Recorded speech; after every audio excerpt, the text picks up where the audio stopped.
بسم اللہ الرحمن الرحیم نحمدہ ونصلی علی رسولہ الکریم اما بعد۔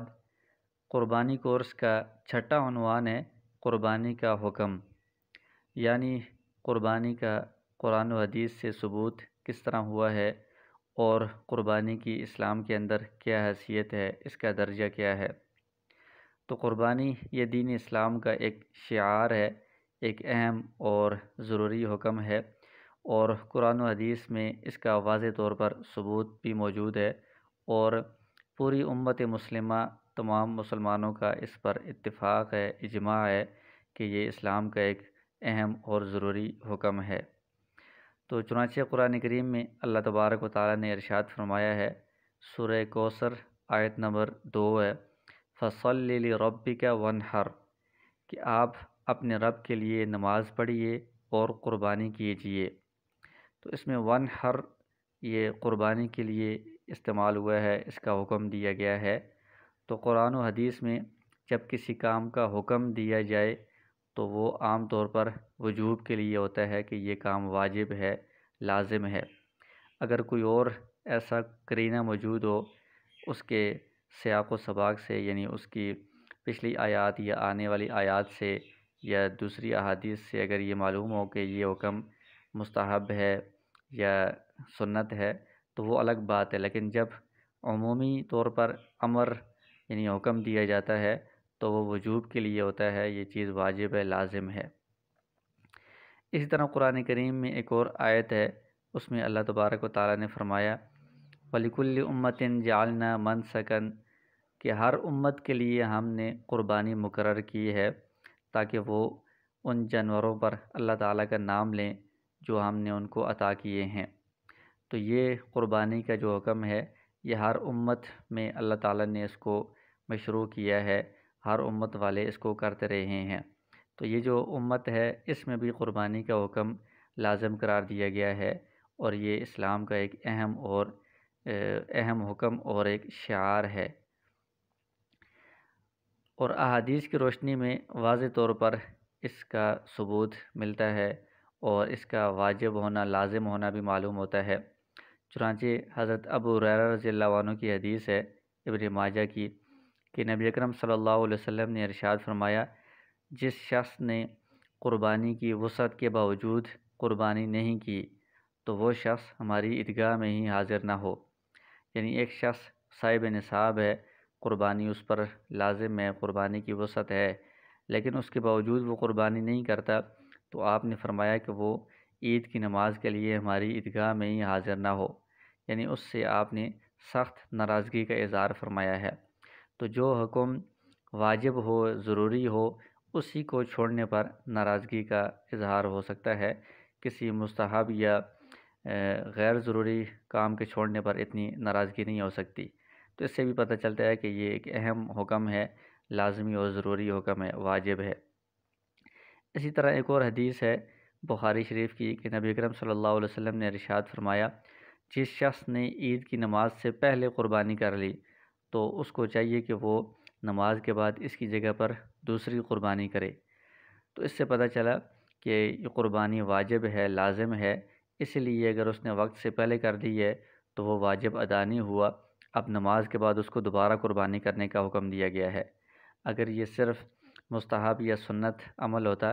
تو وہ دوبارہ اس کو کرنے کا حکم نہ ہوتا۔ اسی طرح ایک حدیث میں آپ صلی اللہ علیہ وسلم نے عرفات کے میدان میں یہ ارشاد فرمایا کہ اے لوگو،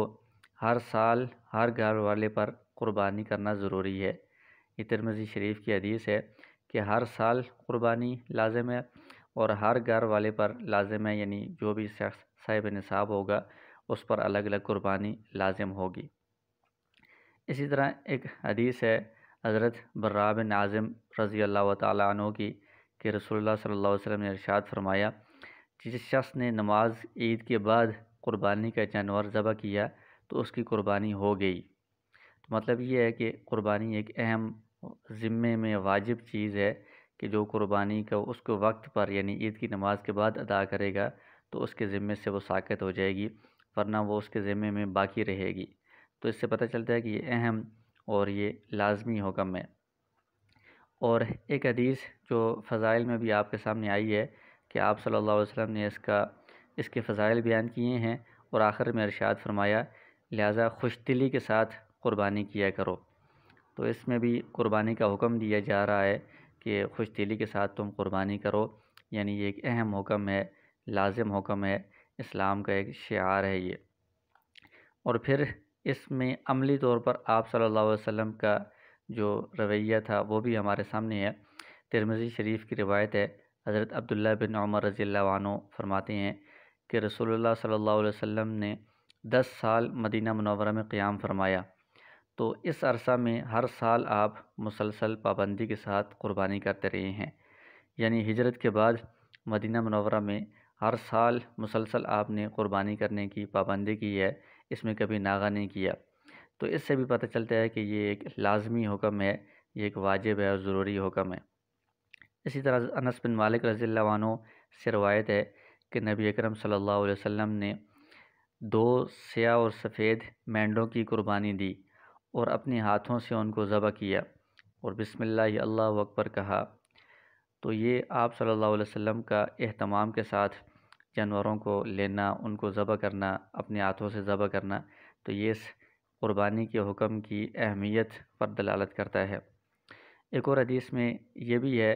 بخاری شریف کی حدیث ہے، عقبہ بن عامر رضی اللہ عنہ فرماتے ہیں کہ نبی اکرم صلی اللہ علیہ وسلم نے اپنے صحابہ کرام میں قربانیاں تقسیم کیں، ان قربانیوں کے جانور تقسیم کیے، تو عقبہ رضی اللہ عنہ کے حصے میں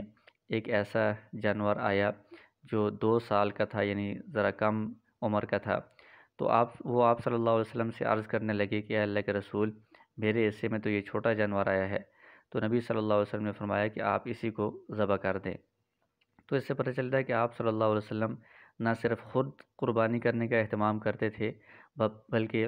اپنے صحابہ کرام رضی اللہ عنہم کو بھی تاکید کرتے تھے، ان کو بھی اپنی نگرانی میں ان سے بھی قربانیاں کروانے کا اہتمام فرماتے تھے۔ اور پھر آپ صلی اللہ علیہ وسلم نے حج کے موقع پر جب امت کا اکثر طبقہ یعنی صحابہ کرام کی بڑی جماعت آپ کے ساتھ تھی اور وہ آپ سے مسائل سیکھ رہے تھے، تو حج کے موقع پر جب یہ قربانی کا دن آیا تو آپ صلی اللہ علیہ وسلم نے قربانی کے موقع پر 100 اونٹ ذبح فرمائے۔ 63 اونٹ آپ نے اپنے ہاتھ سے ذبح کیے اور 37 اونٹ جو ہیں وہ حضرت علی رضی اللہ عنہ نے آپ صلی اللہ علیہ وسلم کی نیابت میں ذبح کیے ہیں۔ تو 100 اونٹوں کی قربانی کر کے آپ صلی اللہ علیہ وسلم نے یہ ساری امت کے جو لوگ تھے اس وقت ان کو دکھایا ہے کہ یہ قربانی کتنا اسلام کا اہم اور ضروری حکم ہے۔ تو ان قرآن کریم کی آیات سے اور احادیث سے یہ بات واضح طور پر معلوم ہو جاتی ہے کہ قربانی کرنا یہ قرآن و حدیث سے ثابت اسلام کا ایک اہم حکم ہے، اور نہ صرف یہ کہ حکم ہے بلکہ یہ لازمی اور ضروری چیز ہے، واجب چیز ہے۔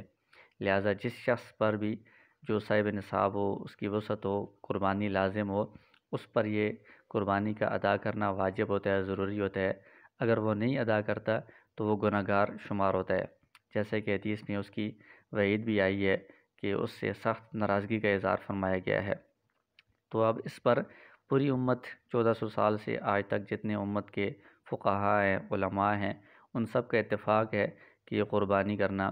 اسلام کا ایک اہم حکم ہے، قرآن و حدیث سے اس کا ثبوت موجود ہے اور یہ مسلمانوں پر لازمی ہے، اس پر سب کا اتفاق ہے۔